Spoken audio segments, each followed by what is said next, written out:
এটা আমি দেবো কোনটা দিয়ে সাইডে করে রাখো হ্যাঁ যাচ্ছে না যাও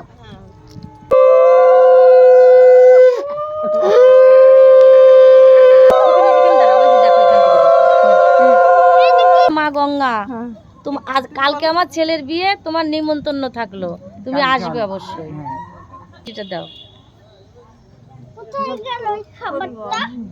এবার আবার বলো, হে মা গঙ্গা, তোমার কোল থেকে জল নিয়ে আমার ছেলের বিয়ের সব কাজ সুসম্পন্ন করব, তুমি অনুমতি দিও।